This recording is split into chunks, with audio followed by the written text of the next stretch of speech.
Hi friends, నేను మీ doctor జంగం Vishwanath, psychology మరియు PIE ఫ్యాకల్టీని. అంతేకాక మీకు ఇష్టమైన శ్రీ విద్యా పబ్లికేషన్ పుస్తక రచయితను.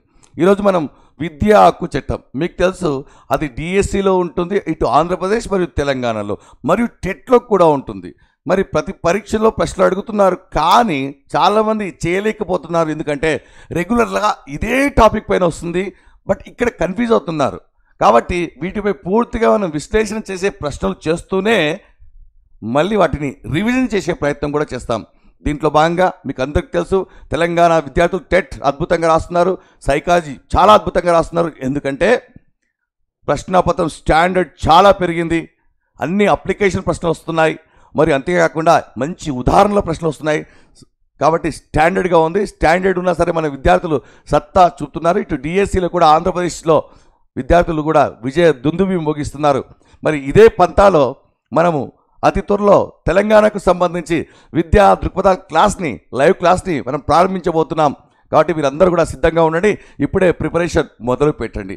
మరియు మరీ ముఖ్యంగా విద్యార్థులందరూ కూడా మన ఛానల్ని ఖచ్చితంగా సబ్స్క్రైబ్ చేయండి, మరి ఖచ్చితంగా బెల్ సింబల్ మోగించండి, గుడి గంట బడి గంట రెండు కూడా వినండి.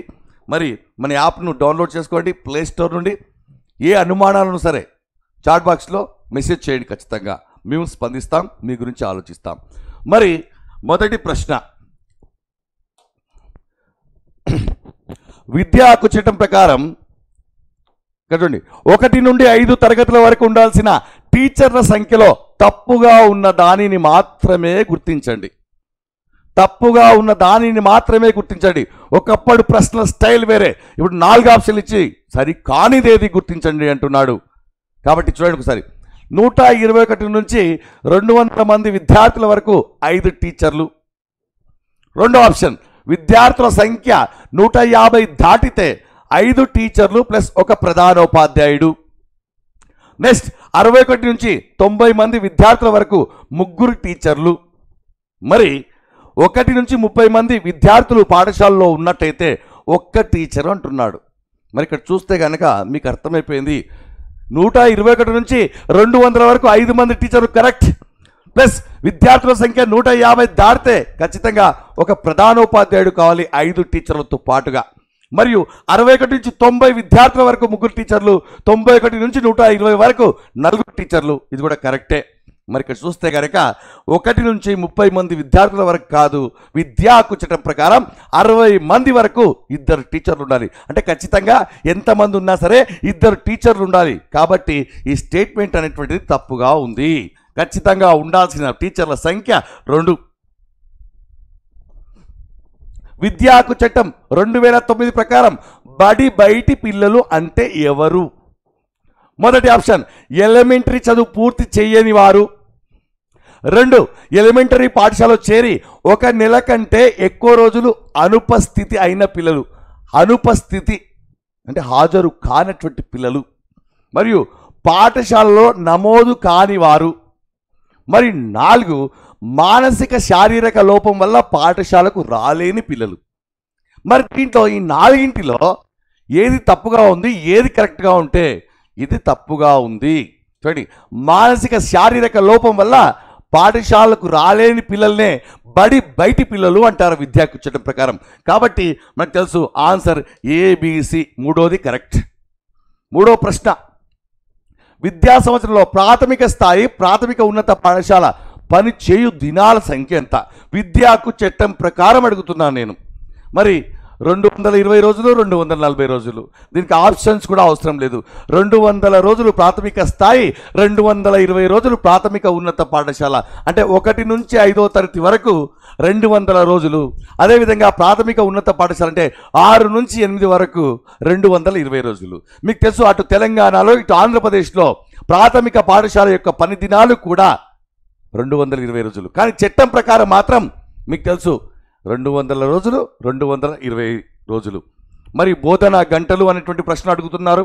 వారికి బోధనా గంటలు ఎంత, వీరికి బోధనా గంటలు ఎంత, సంవత్సరానికి ఎంత అనే విషయం మీరు ఆలోచించాలి. విద్యా హక్కు చట్టం ప్రకారం తమ పిల్లలు తమ సంరక్షణలో ఉన్న పిల్లలకు ముఖ్యంగా 6 నుండి 14 సంవత్సరాల లోపు వారిని పాఠశాలలో చేర్పించడం తల్లిదండ్రుల యొక్క విధి అని తెలిపే సెక్షన్ ఏది అంటున్నాడు. విధి ఏది? ఇంత సెక్షన్ ఏది? తల్లిదండ్రులు లేదా సంరక్షకులు తమ పిల్లల్ని పాఠశాలలో చేర్పించడం సెక్షన్ ఏది? మరి మీకు అందరికీ కూడా తెలుసు సెక్షన్ అనేటువంటిది 10. సెక్షన్ 10 అనేటువంటిది తల్లిదండ్రుల యొక్క బాధ్యతలను తెలియజేస్తుంది పాఠశాలకు సంబంధించి. పేదల కుటుంబాలకు చెందిన పిల్లలకు ప్రైవేటు పాఠశాలలో 25% కేటాయించబడి ఉంటాయి అని తెలిపే అవగాహన కార్యక్రమం పేరు. ప్రైవేట్ పాఠశాలలో 1వ తరగతి నుంచి పేద పిల్లలకు 25% రిజర్వేషన్. ఆ రిజర్వేషన్ కేటగిరీ కూడా మీకు తెలుసు. ఎస్సీ ఎస్టీలకు, బీసీలకు మరియు వికలాంగులకు, హెచ్ఐవి బాధితులకు, సింగిల్ పేరెంట్కు ఈ విధంగా 25% రిజర్వేషన్ ఇవ్వడం జరిగింది. మరి దాన్ని అవగాహన కల్పించే కార్యక్రమం పేరేమిటి? శిక్షాకర్మి, దూరదృష్టి, బడి బాట, Ekalavya. Answer Ekalavya project. Next ప్రశ్న, విద్యాకుచటంలోని 7 అధ్యాయాలకు సంబంధించి ఇది సరికాదు. మీకు తెలుసు 7 అధ్యాయాలు ఉంటాయి, 38 సెక్షన్లు ఉంటాయి. మరి అధ్యాయాలపైన ప్రశ్న అడగడం జరిగింది. మరి 2వ అధ్యాయము ప్రవేశము బదిలీ ధృవీకరణ పత్రానికి సంబంధించి చర్చిస్తుంది. కరెక్టా కాదా అంటే 100% కరెక్ట్. మరి 3వ అధ్యాయం చూడండి, తల్లిదండ్రుల యొక్క బాధ్యతలను తెలియజేస్తుంది. 100% ఇది కరెక్ట్. మరి ఇక్కడ చూసే దాంట్లో ఈ రెండిట్లో ఏది తప్పుగా ఉందో చూడండి. 5వ అధ్యాయం పాఠ్య ప్రణాళిక మరియు మూల్యాంకన విధానము, మరియు 7వ అధ్యాయము బాలల హక్కుల పర్యవేక్షణ. మీకు తెలుసు బాలల హక్కుల పర్యవేక్షణ అనేది 6వ అధ్యాయం. మరి 7వ అధ్యాయం ఏం తెలియజేస్తుంది? ఇతర విధులు సింపుల్గా. కాబట్టి ఇది తప్పుగా ఉంది. 5వ అధ్యాయం కూడా పాఠ్య ప్రణాళిక మూల్యాంకన విధానం కరెక్ట్. అంటే ఇక్కడ ఆన్సర్ ఈ సందర్భంలో మనకు 4 ఆన్సర్. నెక్స్ట్ ప్రశ్న, విద్యాకుచటం ప్రకారం గుర్తింపు లేకుండా పాఠశాలను అలాగే 2వసారి కూడా నడిపితే ప్రతిరోజు విధించే జరిమానా. పెనాల్టీల పైన ప్రశ్నలు అడుగుతున్నాడు మిత్రులారా, క్లారిటీగా ఉండాలి. చూడొకసారి, ప్రతిరోజు విధించే, మరి ప్రతిరోజు ఏమిటి? మొదటిసారి ఏమిటి? మొదటిసారి 1,00,000 అయినప్పటికీ కూడా గుర్తింపు లేకుండా పాఠశాలను నడిపితే గనక ప్రతిరోజు 10,000 రూపాయల పెనాల్టీ ఉంటుంది. అది ఎన్ని రోజులైనా నడపండి, 10,000. కాబట్టి ఆన్సర్ ఇది 1,00,000 అనేటువంటిది మొదటిసారి, ఇక్కడ అడిగింది 2వసారి కాబట్టి మనకు ఆన్సర్ 10,000 గుర్తుపెట్టుకోవాలి. నెక్స్ట్ ప్రశ్న, ఈ చట్టంలోని అంశాలకు సంబంధించి పెనాల్టీలకు సంబంధించి సరికానిది క్యాపిటేషన్ రుసుము వసూలు చేస్తే 10 రెట్ల జరిమానా. 100% కరెక్ట్. క్యాపిటేషన్ రుసుము అంటే బడి విధించిన నియమావళికి నియమబద్ధంగా ఉన్న డబ్బులు కాకుండా ఇతర వేరే రూపంలో కనుక నువ్వు వసూలు చేస్తే 10 రెట్ల జరిమానా తీసుకోబడి. 10 రూపాయలు తీసుకుంటే ఇంటూ 10 అంటే 100 రూపాయలు జరిమానా. 100% కరెక్ట్. ఎంపిక పరీక్ష నిర్వహిస్తే 2వసారి 50,000 జరిమానా. మరి 2వసారి 50,000 అంటే కరెక్టా?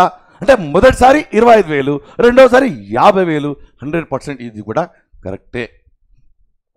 గుర్తింపు లేకుండా పాఠశాల నడిపితే మొదటిసారి 1,05,000 కాబట్టి 1,00,000.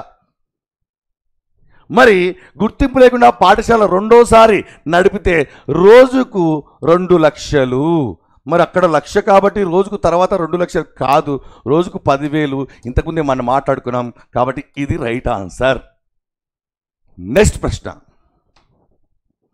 పాఠశాల యాజమాన్య కమిటీకి సంబంధించి సరికానిది ఏది అంటున్నాడు. సరికానిది పాఠశాల యాజమాన్య కమిటీ తెలంగాణలో మీకు తెలుసు అమ్మ ఆదర్శ పాఠశాలలు అని నామకరణం చేయడం జరిగింది. నేను అడుగుతున్న ప్రశ్న జనరల్గా అడుగుతున్నాను. మరి పదవీ కాలం 2 సంవత్సరాలు అంటున్నాడు, ఆలోచించండి. రెండోది, పాఠశాలలో మధ్యాహ్న భోజన పథకం అమలు తీరును సమీక్షించడం.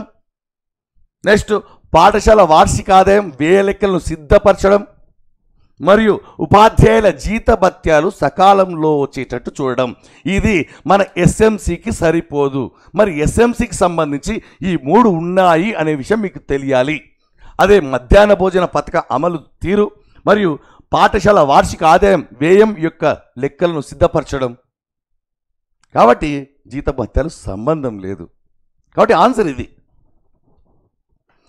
ఈ చట్టం ప్రకారం ప్రాథమిక పాఠశాలలో విద్యార్థుల సంఖ్య 100 ఉన్నట్టయితే ఎంతమంది టీచర్లు అవసరం? విద్యార్థుల సంఖ్య 100 ఉన్నట్టయితే మనకు కేటగిరీ తెలుసు. 91 to 120 వరకు 4 టీచర్లు, 61 to 90 వరకు 3, 60 వరకు 2. విద్యార్థుల సంఖ్య 150 దాటితే ప్రధానోపాధ్యాయుడు, 121 నుంచి 200 వరకు 5 + 1. కాబట్టి దీని ఆన్సర్ మీకు తెలుసు, 4 టీచర్లు. ఆ టేబుల్ మీరు గుర్తుపెట్టుకోవాలి. కనీసం ఉండాల్సిన ఉపాధ్యాయుల సంఖ్య 2. ఏ ఆర్టికల్ ఆధారంగా ఆర్టీఈ యాక్ట్ అంటే విద్యా హక్కు చట్టం రూపొందించారు? మీరు కన్ఫ్యూజ్ అవుతారు, ఎందుకంటే చిన్నదే కదా అనుకుంటారు. ఎగ్జామ్లో ఎన్నోసార్లు వచ్చింది. అంటే తెలిసిదే కన్ఫ్యూజ్ అయ్యే ప్రశ్నలో ఇదే. మరి 45 45A చూస్తే 2 సిమిలర్గా ఉన్నాయి. ఇక్కడ 21A 21A ఆర్టికల్ ప్రకారం మనకు విద్యా హక్కు చట్టం రావడం జరిగింది. 21A ఆర్టికల్ పైన ప్రశ్నలు వస్తాయి. నెక్స్ట్, విద్యా హక్కు చట్టానికి సంబంధించి సరికానిది, వయసుకు తగ్గ తరగతిలో ప్రవేశం కల్పించాలి. నిజమే, శిశువు వయసుకు తగ్గట్టుగా మనము తరగతిలో ప్రవేశం అందించి అదనపు తరగతులు ఏర్పాటు చేసి మిగతా చదువును కవర్ చేస్తాం సర్వసాధారణంగా. కాబట్టి ఇది కరెక్టే. జన్మ ధృవీకరణ లేకపోతే కూడా అడ్మిషన్ తీసుకోవాలి. అవును, అంటే జనన మరణ ధృవీకరణ పత్రం అవసరమే, కానీ ఎందుకోసం అంటే వయసు కోసం. అది లేదనే నెపంతో అడ్మిషన్ నిరాకరించరాదు. కాబట్టి ఇది కూడా కరెక్టే. ఎలాంటి ప్రవేశ రుసుము తీసుకోకూడదు. మరి అడ్మిషన్ పరీక్షను నిర్వహించాకే చేర్చుకోవాలి. అడ్మిషన్ పరీక్ష అనేటువంటిది ఎంపిక పరీక్ష అంటే లేదు, మనకు తెలుసు. కాబట్టి ఖచ్చితంగా ఆన్సర్ వచ్చేసి అడ్మిషన్ పరీక్షను నిర్వహించాకే చేర్చుకోవాలనేటువంటిది ఇక్కడ రైట్ ఆన్సర్. గుర్తుపెట్టుకోండి, ప్రవేశ రుసుము తీసుకోకూడదు. ఈ 3 కాదు ఇప్పుడున్న ఆన్సర్, ఇది 4 సరి కానిది అన్నాడు. కాబట్టి స్కూల్ మేనేజ్మెంట్ కమిటీలో మహిళా భాగస్వామ్యం ఎంత? మహిళా భాగస్వామ్యం అనగానే చూడండి, 33%, 33.3%, 75%, 50%. చూడండి, ఇక్కడ 33% అనేటువంటిది 33 ఇక్కడ మీకు మైండ్ ఎగ్జామ్లో ఎన్నికల్లోనా ఉద్యోగాల్లోనా చదువులోనా ఈ విధంగా పోతుంది. కానీ చట్టం ప్రకారం అడిగాం. 75% పేరెంట్స్ ఉంటారు, 50% మహిళలు ఉంటారు. మహిళా భాగస్వామ్యం వచ్చేసి ఆన్సర్ 50%. నెక్స్ట్ ప్రశ్న, సరికాని లక్ష్యం. ఈ చట్టానికి సంబంధించి సరికాని లక్ష్యం, బడిఈడు పిల్లల రికార్డు నిర్వహణ బాధ్యత స్థానిక ప్రభుత్వానిది అంటున్నాడు. మరి ఎవరిది రికార్డు నిర్వహణ బాధ్యత? ప్రధానోపాధ్యాయుందా, వ్యాయామోపాధ్యాయుందా, ఎంఈఓదా, డిఈఓదా, ఎవరిది అంటే స్థానిక ప్రభుత్వానిది అన్నాడు ఒక ఆప్షన్. స్కూల్ మేనేజ్మెంట్ కమిటీ ప్రతి 2 సంవత్సరాలకు ఒకసారి పునరుద్ధరించబడాలి. ప్రతి 2 సంవత్సరాలకు చేంజ్ అవుతుంది, కరెక్టే. నెక్స్ట్, స్కూల్ మ్యాపింగ్ అనే పదం పాఠశాలలో మ్యాపులకు బోధనోపకరణాలకు సంబంధించిన అంశం. మరియు నెక్స్ట్ ఆప్షన్, స్కూల్ మ్యాపింగ్ అనే పదం భౌగోళిక దూరానికి సంబంధించిన అంశం. చూడండి, ఇక్కడ 2 ఆప్షన్స్ ఉన్నాయి. ఈ 2లోనే తప్పు ఉంది. కానీ స్కూల్ మ్యాపింగ్ అనే పదం భౌగోళిక దూరాన్ని సూచిస్తుంది. అంటే మనం మాట్లాడుతుంటాం పాఠశాల జనావాసాలకు 1 కిలోమీటర్ 3 కిలోమీటర్ రేడియస్లో ఉండాలంటే జనావాసాలు ఎక్కడున్నారు వారి నుంచి ఎగ్జాక్ట్గా 1 కిలోమీటర్ 3 కిలోమీటర్ అంటే ఎక్కడ మనం స్కూల్ను ప్రారంభించాలి, దీని భౌగోళిక దూరంతో కొలుస్తాం. దూరం మాత్రిక పద్ధతి ద్వారా అంచనా వేస్తారు. కాబట్టి ఇది పాఠశాలలో మ్యాపులకు బోధనోపకరణలకు సంబంధించిన అంశం కానే కాదు స్కూల్ మ్యాపింగ్ అనే పదం. కాబట్టి మరియు బడిఈడు పిల్లల రికార్డు నిర్వహణ బాధ్యత స్థానిక ప్రభుత్వాలదే ఆన్సర్. మరి ఇక్కడ సరికాని లక్ష్యం అన్నప్పుడు ఇది మనకు ప్రశ్నకు సంబంధించి ఆన్సర్ 3వది. నెక్స్ట్, 1 మాత్రమే సరైనది విద్యా హక్కు చట్టానికి సంబంధించి 1 మాత్రమే. ఆ 1 చూడండి, నిర్ణీత వ్యవధి దాటిన తర్వాత ప్రవేశం ఇవ్వకూడదు. మరి అడ్మిషన్ ప్రాసెస్ అయిపోయిన తర్వాత కూడా అడ్మిషన్ ఇవ్వకూడదు అంటే చట్టం ప్రకారం ఇవ్వాలి. కాబట్టి ఇది తప్పుగా ఉంది. బదిలీ ధ్రువపత్రం లేనిచో ప్రవేశం తిరస్కరించవచ్చు. బదిలీ అంటే టీసీ లేకపోతే ప్రవేశం తిరస్కరించవచ్చా? లేదు, ఏ నెపంతో కూడా తిరస్కరించరాదు. కాబట్టి ఇది కూడా తప్పు. బదిలీ ధ్రువపత్రం లేదని ప్రవేశం తిరస్కరించరాదు. ఇది కరెక్ట్ ఆన్సర్. మరి చూద్దాం. వయసుకు తగిన తరగతిలో నేరుగా ప్రవేశం ఇవ్వకూడదు అంటున్నాడు. కాబట్టి ఇది తప్పు. అన్నీ కరెక్టే అనిపిస్తాయి. కాకపోతే ఇవ్వకూడదు, ఇస్తున్నాడా, ఇవ్వాలా, ఎందుకు ఇవ్వాలి, మరి ఇలాంటి ప్రశ్నలు వస్తాయి. కన్ఫ్యూజ్, తికమక. కాబట్టి కరెక్ట్గా ఉన్నది కేవలం బదిలీ ధ్రువపత్రం లేదని ప్రవేశం తిరస్కరించబడరాదు, తీసుకోవాలి. ఇది ఆన్సర్. విద్యా హక్కు చట్టం ప్రకారం సరికానిది. అన్ని ప్రశ్నల స్టైల్ ఇదే ఉంది. ప్రశ్న లెంత్ పెరిగింది, నేరుగా ప్రశ్నలు ఇవ్వట్లేదు, ఎక్కువ సమయం వెచ్చించి సాల్వ్ చేసి ఏకాగ్రతతో కనుక మనం ప్రశ్నను బాగా అర్థం చేసుకుంటే మాత్రమే సాధ్యం. చూడండి ఒకసారి. పిల్లవాడికి వయసుకు తగ్గ తరగతిలో ప్రవేశం కల్పించడం. ఎలిమెంటరీ విద్య పూర్తి చేయటకు ముందు పిల్లవాడు బోర్డు పరీక్షలలో పాస్ అవ్వాలి. మరియు 6 నుండి 14 సంవత్సరాల బాలలకు ఉచిత నిర్బంధ ప్రాథమిక విద్యను అందించడం. ఏ పిల్లవాడికి జన్మ ధ్రువపత్రం బదిలీ పత్రం లేదనే పాఠశాలలో ప్రవేశం నిరాకరించరాదు. ఇక్కడ చూడండి, ఎలిమెంటరీ విద్య పూర్తి చేయడానికి ముందు పిల్లవాడు బోర్డు పరీక్షలో పాస్ అవ్వాలి, 8th క్లాస్ పాస్ అవ్వాలి అనే కండిషన్ లేదు మనకు ఎట్టి పరిస్థితుల్లో కూడా. ఎలిమెంటరీ విద్య అంటే మీకు తెలుసు. సో కాబట్టి ఇది తప్పుగా ఉంది, అంటే ఇది కరెక్ట్ ఆన్సర్. నెక్స్ట్ ప్రశ్న. విద్యా హక్కు చట్టం ప్రకారం విద్యార్థులకు సమకూర్చవలసింది. ఇది ఎగ్జామ్లో ప్రీవియస్ బిట్. సహాయక ఉపాధ్యాయుడు, హెల్పింగ్ టీచర్, విద్యార్థులు కోరిన ఉపాధ్యాయుడు, శిక్షణ పొందిన ఉపాధ్యాయుడు, ఎవరైనా అక్షరాస్యుడు. ఈ చట్టం శిక్షణ పొందిన ఉపాధ్యాయులు కోరుకుంటుంది. ఉన్న దాంట్లో స్ట్రాంగ్గా చూసుకుంటే ఆన్సర్ శిక్షణ పొందిన ఉపాధ్యాయుడు. విద్యా హక్కు చట్టం ప్రకారం ఎలిమెంటరీ విద్య అనగా, చూడండి, ఎలిమెంటరీ విద్య అంటే కన్ఫ్యూజ్ అవుతారు. ఎలిమెంటరీ అంటే 1 నుంచి 5, 1 నుంచి 7, 1 నుంచి 8. మరి ప్రాథమిక విద్య అంటే ఏమిటి? మరి ప్రాథమిక పాఠశాల, ప్రాథమిక ఉన్నత పాఠశాల.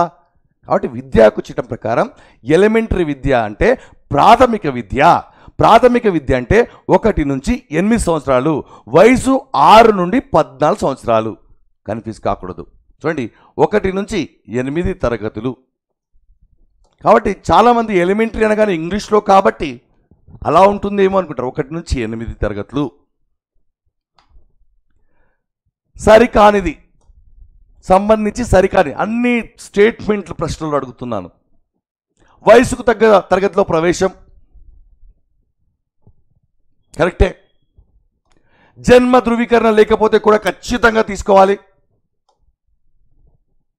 నెక్స్ట్, ఎలాంటి ప్రవేశ రుసుము తీసుకోకూడదు. అడ్మిషన్ పరీక్షను నిర్వహించాకే చేర్చుకోవాలి. అడ్మిషన్ పరీక్ష, ఎంట్రన్స్ పరీక్ష, ఎంపిక పరీక్ష, దాని రుసుము ఎంత, మొదటిసారి ఎంత? కాబట్టి ఆన్సర్ ఇదే. మొత్తం వీటి చుట్టే తిరుగుతూ ఉంటుంది ప్రశ్నలు.